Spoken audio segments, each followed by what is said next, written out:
The strip down continues. Not of Lisa. Engine, transmission and transfer case. Alright, pump away my darling. Oh gee, that's got undertones.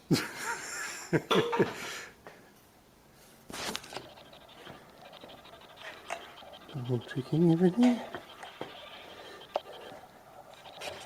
Yep.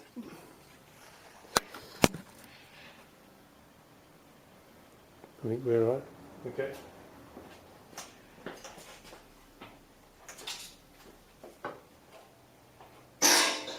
Yep. Okay.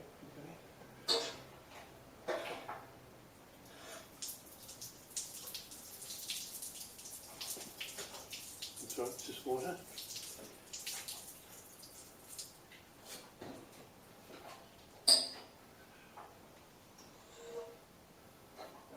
Turning to this side a little bit because of the transfer case. Right, okay.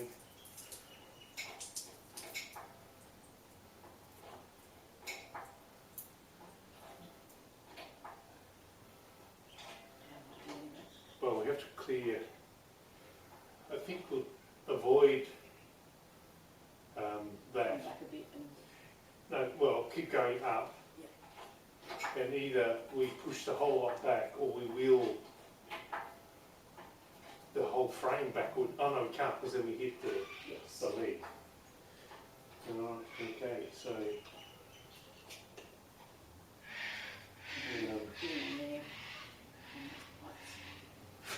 dipstick, yeah.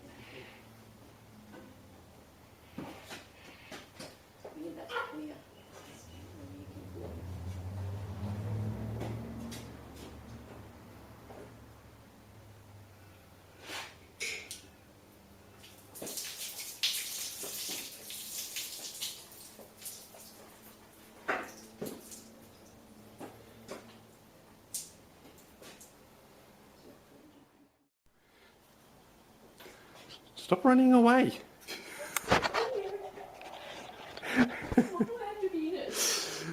I like you in it. We need to battery save, so I have no idea how much we've got. But good old abandoned shopping trolley,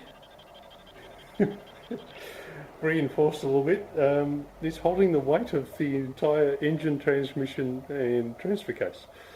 So the idea is now to push it out through there, and then I'll flush the block. As you can see, some of the water is black because it sat for 12 years and I should have already done a block flush as soon as I was able to run the engine, but it's extremely hard to drain these things. So I've got a tiny drain on the radiator, but it's out.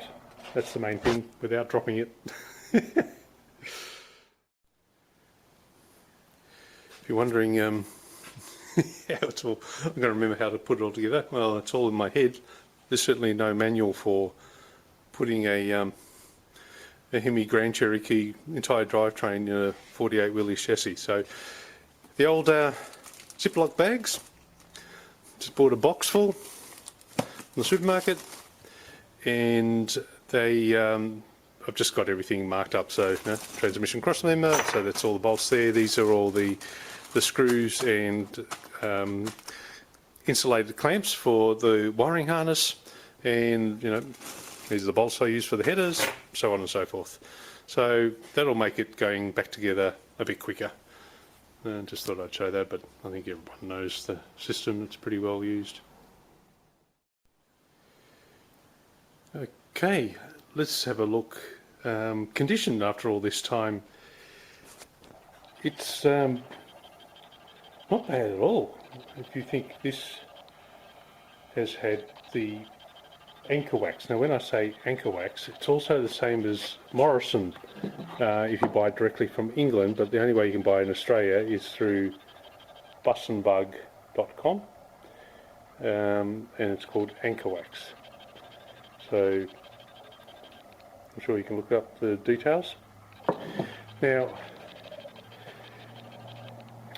some parts have just Lanolin on because I didn't start with the Ankor Wax until I already had the cab and everything on, and it was fully assembled.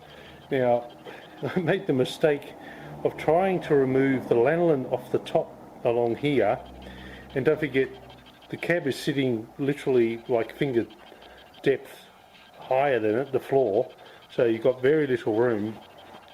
And in removing the lanolin before putting on the wax, I had no idea how much I was putting on, or even if it was transferring at all. And in some places, like here, I can't see any trace of the wax at all. So I think a lot of that is due to just the lack of anything, for that matter. Don't forget, this has been driven a number of times in the rain. So, like, just to get it registered, you make an appointment and you can't say, sorry, I'm not coming today. It's all booked in, and usually takes at least 3 weeks to get an appointment. And I did that in July last year, so it's now August the following. So all this on top of here never had anything but the lanolin on it, because the floor sat directly on top of the bed. There was nothing in between, and this has held up quite well. So really, for things that are not being touched in any way, then the lanolin does a damn good job, I must say. All this is all just lanolin as well behind here, because it had the valance where the tail lights and everything sit, covered all this, so I could never put wax up in there. The inside of the frame was done with the wax where I could reach it. It's as simple as that. So I'm pretty pleased. Don't forget, I started building this over 10 years ago. So, and most of that time, this frame has been in bare metal all that time. It's so I'm remarkably happy. This is just a little bit of surface rust. Strip this, it'll remove it straight away, and then I'm treating it with acid anyway. So when I say lanolin, let's see, this is what I'm using here. So I buy it by the 4 litre or 5 litre tin, and it comes in a free spray bottle, and this is what I'm using. So Inox MX4, there you go. So for people that are interested in that, I still don't know how much you saw. He's looking, who am I talking to? I'm talking to a camera. It's a bit strange for you, isn't it? He had his birthday Saturday last week, so he's turned 12. Remarkable effort for an American Akita. 6 to 8 years is the average life. And he lost his sister already, 5 years ago, so the same litter. Now, this is how moving the whole engine, transmission and transfer case around. It's a old shopping trolley. And remarkably, I'm just going to look at this. It works quite well, considering, what do you reckon that would be? 300 kilos of all up weight, transmission, transfer case, and a Hemi engine? Quite possibly. Somewhere around there? Anyway, I'm just guessing. I'm sure there's some way of looking all that up, so it'd have to be at least over 200, probably 250. Now, the spots I've picked up from the here, you can just make it out. I think you make it out. Top alternator bolt, and it's actually an arrestor for using on roofs if you fall off a roof. And bolted that in there, so the strap went underneath there, over the top. Now, the change I have made since lifting it out is I've just finished building this bracket, because that bracket was 200mm 8 inches off the centre line, and this one was only about 100mm, so I've extended it, and so it's actually 25mm or an inch further this way to cope with the transfer case weight off on this side.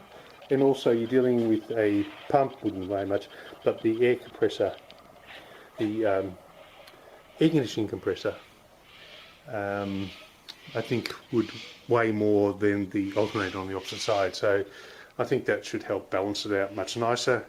and make it easier to lift. I couldn't let go. I just had to keep my hand underneath there, so the balance wasn't too bad. And also this gives me a bit more separation off the centerline each way. So you've got a total on now of 9 inches of separation. So that'll give it more stability this way.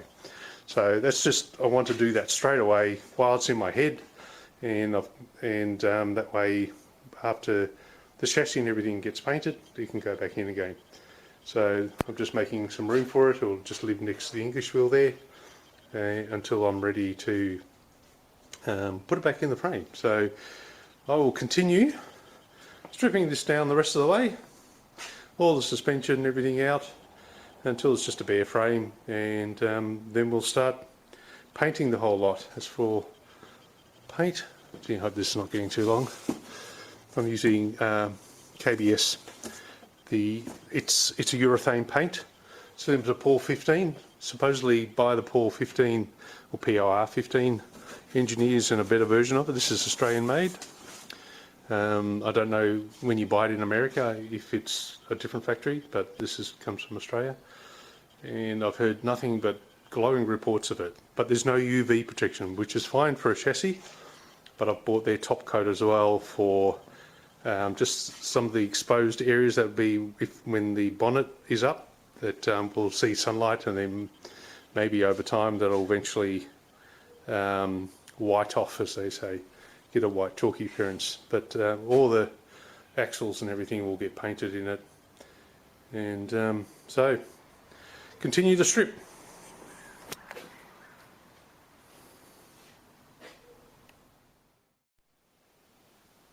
Just thought I'd add in the final strip down, hopefully for the rest of my life that I own it anyway. So we're down to a bare frame. Everything's off it, nothing else left to unbolt. So I'll do a quick recap. So the frame rails, cross member, is all from 1948 Willys pickup, and we need that for registration purposes. Need the chassis number and everything to prove its identity, otherwise it gets registered not by the body but the age of the chassis when it was originally manufactured. So you've got to have at least a front cross member and the original chassis rails. You're allowed to modify them to a certain extent. So these ones have been.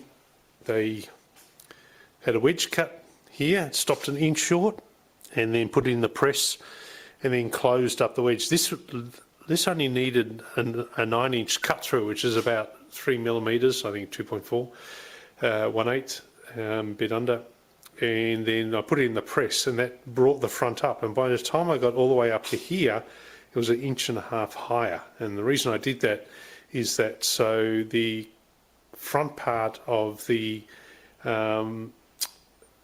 engine cradle and suspension cradle, etc., all bolted up at the exact height and angle that it did in the Grand Cherokee Donor. Because remember, all the suspension on this is from the Grand Cherokee Donor. So the rear of the cradle bolted up under those pads here. I actually used the original leaf spring mount plates on the outside, what used to be for the rear leaf spring hangers, and then made new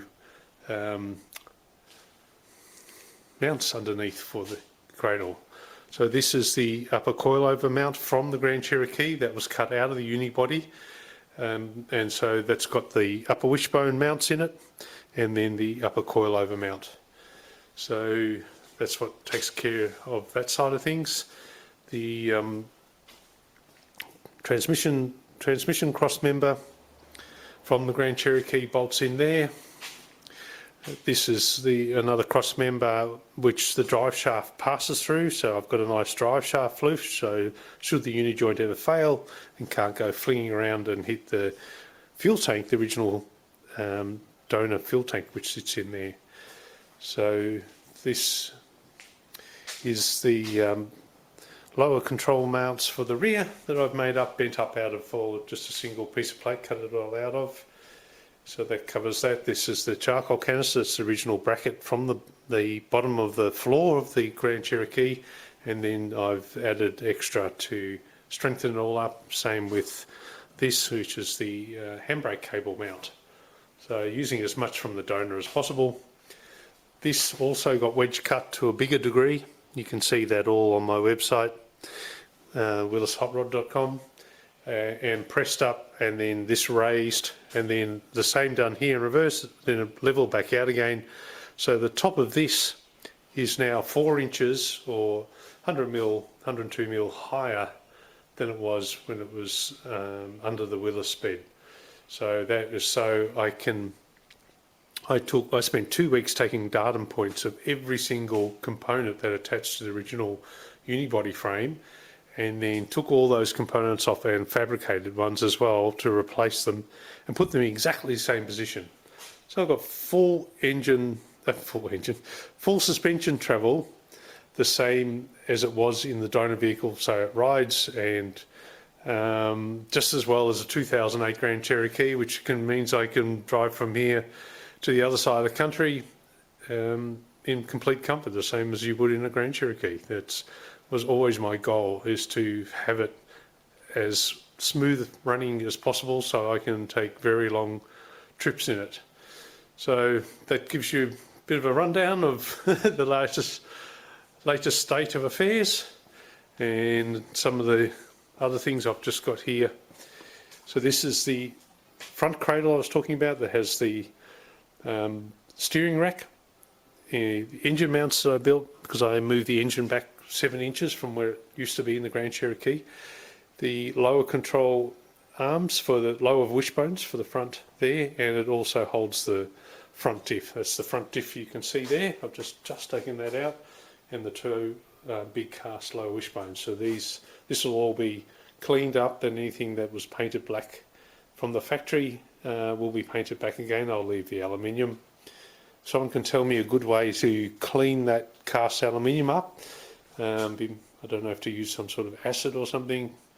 I don't want it polished, I just want it to be clean without the stains, would be nice.